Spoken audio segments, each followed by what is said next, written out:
C'est un plaisir de vous retrouver à ce nouveau rendez-vous d'actualité, mesdames et messieurs. Prenons tout de suite les titres de ce journal. Le Premier ministre Jean-Michel Samaloukonde est arrivé à Lubumbashi ce mardi 24 janvier 2023 pour lancer l'opération d'enrôlement dans cette partie du pays accompagné de quelques membres de son gouvernement. Du 24 janvier 2019 au 24 janvier 2023, 4 ans après l'investiture de Félix-Antoine Tshisekedi à la magistrature suprême en République démocratique du Congo, ce fut une date historique. Il y eut en ce jour mémorable la passation de pouvoir entre Joseph Kabila et Félix Tshisekedi au Palais de la Nation à Kinshasa. Le mouvement citoyen Lutte pour le changement, Lucha, suggère au président de la République, Félix-Antoine Tshisekedi, de lever l'état de siège dans les provinces concernées. L'un des membres de ce mouvement citoyen, Joël Minga, est notre invité du journal. Mesdames et messieurs, bienvenue.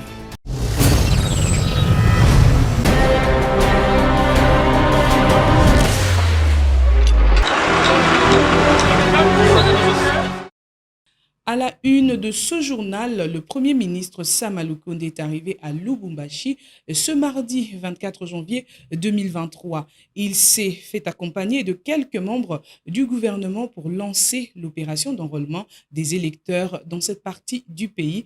Suivez-le dans cet extrait choisi par les reporters de C24+. Premièrement, je voudrais donner un message de salutation à cette population du Haut-Katanga, son Excellence Monsieur le Président de la République, Félix-Antoine Tshisekedi Tshilombo, et ensuite venir annoncer que dans le cadre du processus électoral, dans notre rôle, nous devons sensibiliser à l'appropriation du processus électoral. Et comme sera lancé dès demain dans cette deuxième zone, l'enrôlement et l'identification de notre population, ça sera une occasion pour moi et avec toutes les autorités locales faire cet appel justement à cette appropriation au processus électoral.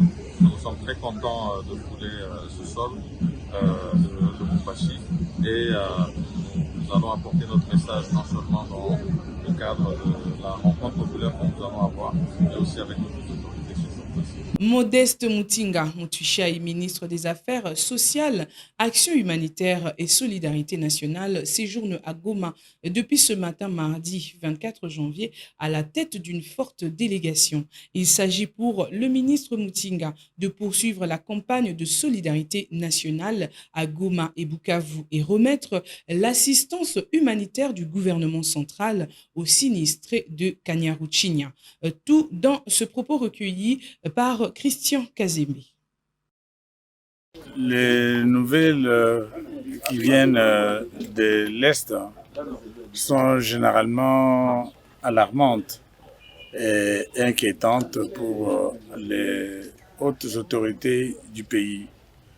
Elles sont aussi très inquiétantes pour la population du Nord Kivu, Sud Kivu et de l'Uturi. Après Kishiché, après Rutshuru, ça a été hier béni avec Kassindi et l'église qui a été plastiquée. Tout cela ne peut qu'inquiéter les responsables du pays. Et le Premier ministre nous a dépêchés pour venir évaluer la situation sur le plan humanitaire et voir dans quelle mesure une réponse conséquente peut être apportée. Nous avons également une visite de la présidence de la République qui est venue également évaluer cette situation.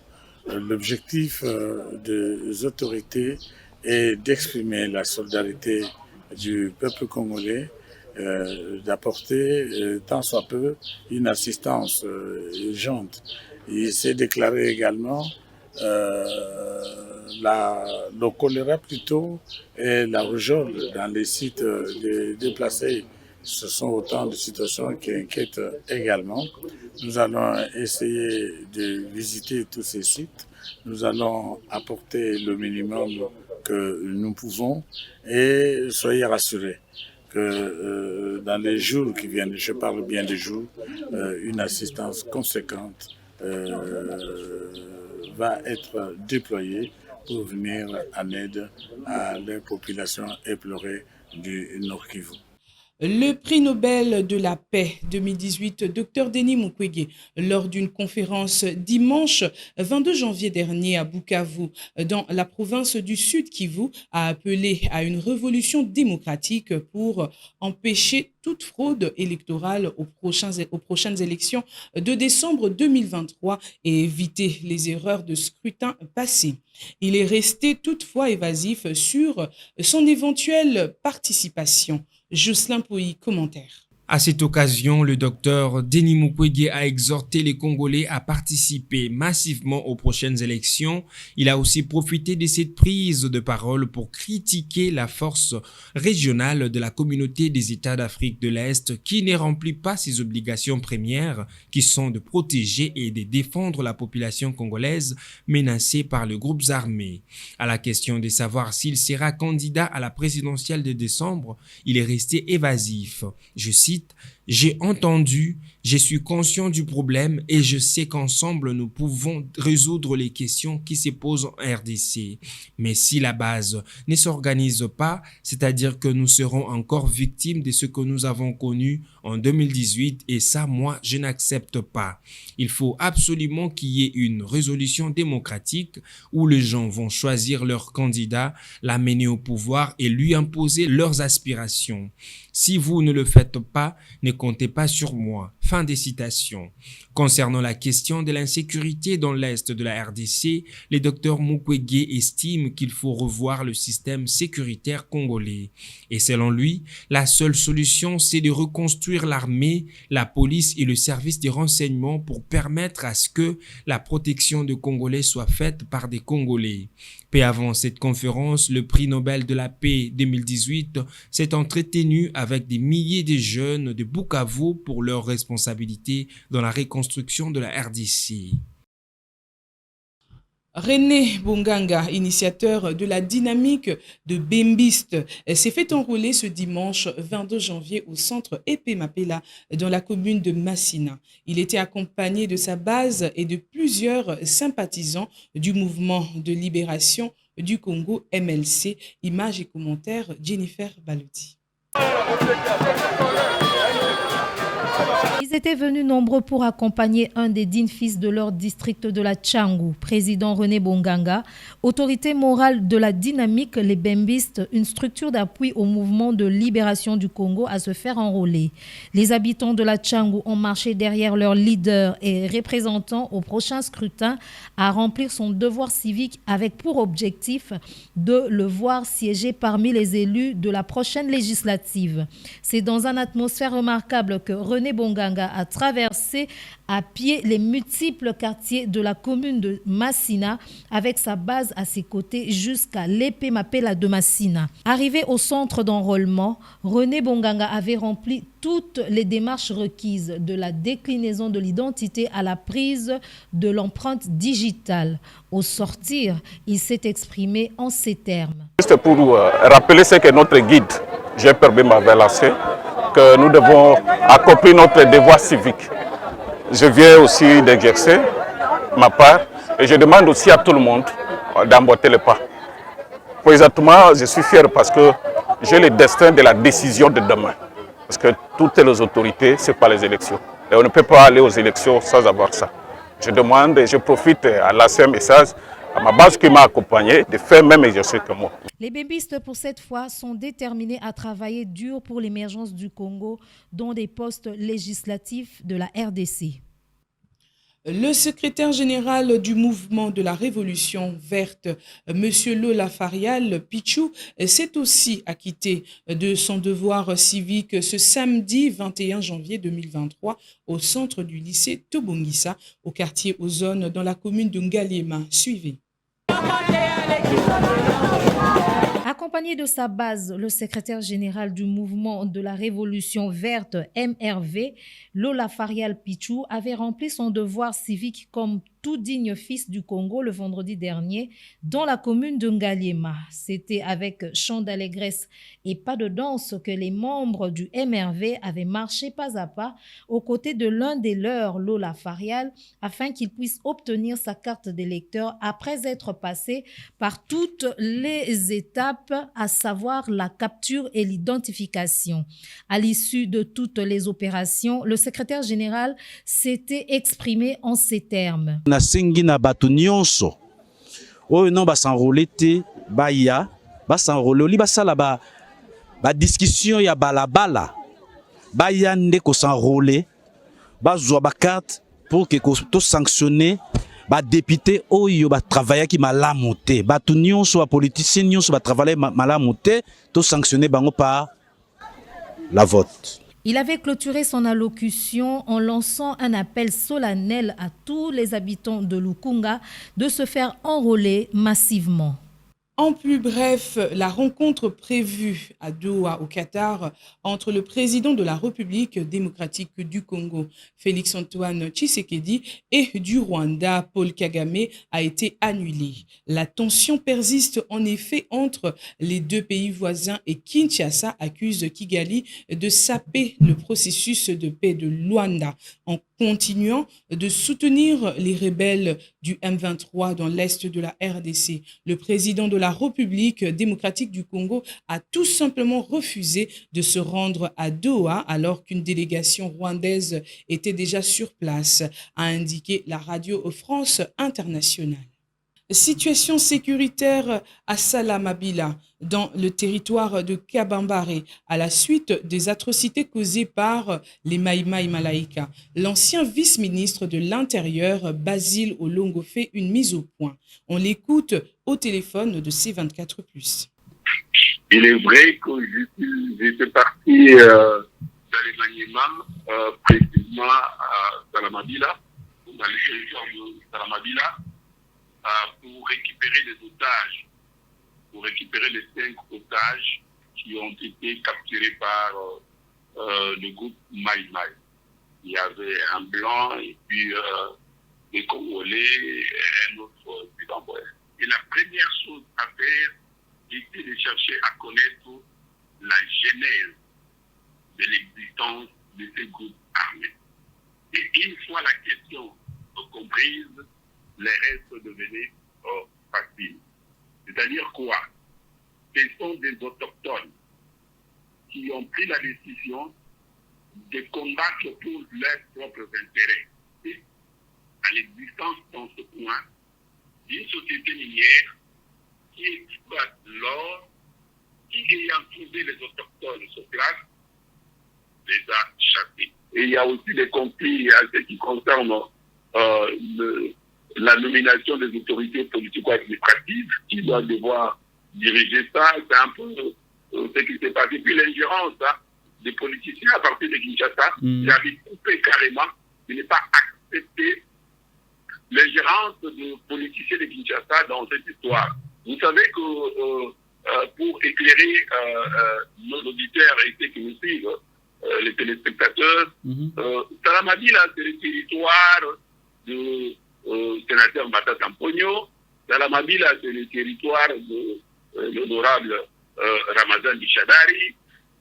Ma proposition, je reviens toujours à la même chose. C'est-à-dire qu'il est toujours normal que l'on puisse se référer à ceux qui ont eu à diriger. Donc, je pense que les contacts doivent être gardés entre le ministère de l'Intérieur et ses prédécesseurs, le ministre de l'Intérieur et ses prédécesseurs. Donc, moi, je suggère les échanges avec la population de Salamabila directement, avec des groupes Maïmaï, avec Chez Assani, qu'on dit mort, lui-même dit je ne suis pas mort, des choses comme ça. Donc, voilà, il faut ces contacts-là. Et j'ai condamné avec la dernière énergie ce que j'ai dit dans les réseaux sociaux, une femme qui a été terriblement fouettée ce n'est pas normal. Donc, je pense que ça, c'est condamnable, et on ne va pas s'arrêter seulement à des condamnations, mais il faut mettre fin à l'activisme de ce groupe armé. Il faut mettre fin. Le 24 janvier 2019, ce fut une date historique. Il y eut, en ce jour mémorable, la passation de pouvoir entre Joseph Kabila et Félix Tshisekedi au Palais de la Nation à Kinshasa. Suivez cet élément. C'était pour la première fois dans l'histoire de la RDC qu'un président sortant transmettait le pouvoir à son successeur dans les règles de la République. Devant une foule nombreuse, Félix-Antoine Tshisekedi jurait solennellement devant Dieu et la nation d'observer et de défendre la Constitution et les lois de la République, tout en promettant de maintenir son indépendance et son intégrité territoriale. Après la prestation de serment, plusieurs coups de canon ont retenti, tandis que Félix-Antoine Tshisekedi recevait les symboles du pays. Le président sortant, Joseph Kabila, lui remit le drapeau de la RDC dans un geste particulièrement symbolique, ainsi que le texte de la Constitution. Dans son discours d'investiture, Félix Tshisekedi déclarait que ce jour était historique et que la célébration n'était pas la victoire d'un camp contre un autre, mais plutôt la joie de voir un Congo réconcilié. Félix Tshisekedi avait ensuite promis de construire un pays sans division, sans haine et sans tribalisme. Il avait également salué Joseph Kabila qui, selon lui, est l'un des acteurs de la matérialisation de l'alternance démocratique. Économie à présent, le premier président de la Cour de comptes s'oppose à la pratique de dépassement budgétaire et appelle aux sanctions contre toute personne qui tentera d'utiliser cette pratique. C'était à l'occasion d'une réunion avec les organisations de la société civile dans le cadre de la journée porte ouverte organisée par la Cour de comptes le vendredi 21 janvier dernier. Commentaire de Jennifer Baluti. Lors de l'échange avec les organisations de la société civile dans le cadre de la journée porte ouverte du vendredi 20 janvier 2023, Jimmy Munganga Ngwaka, premier président de la Cour des comptes, s'oppose catégoriquement à la pratique des dépassements budgétaires qui, depuis un certain moment, caractérisent plusieurs ministères et institutions de la RDC. Il a révélé que le dépassement budgétaire est une faute de gestion et une violence de la loi relative aux finances publiques. Il a insisté sur les sanctions contre les ordonnateurs des dépassements budgétaires car ces derniers, selon lui, ne sont pas justifiables devant la Cour des comptes. Le dépassement budgétaire ne peut se faire que sur autorisation de l'autorité budgétaire qui est l'Assemblée nationale, ce qui ne paraît pas être le cas pour la plupart des dépassements budgétaires constatés. Le président de la Cour des comptes tient à une collaboration franche avec la société civile qui, par la force du contrôle citoyen, peut aider les institutions étatiques de contrôle à traquer les auteurs des détournements des deniers publics. Rappelons que l'exécution du budget 2021 au-delà des institutions et ministères, 13 établissements de l'enseignement supérieur et universitaire ont également réalisé des dépassements budgétaires.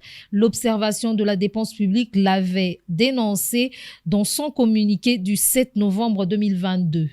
Une autre brève dans ce journal en Côte d'Ivoire, la demande de retrait des troupes françaises du Burkina Faso voisin, confirmée par les autorités burkinabées le 23 janvier dernier, est observée avec attention. C'est le porte-parole du gouvernement du Burkina Faso qui a confirmé lundi dernier que les autorités burkinabées ont demandé le départ des troupes françaises basées dans le pays dans un délai d'1 mois.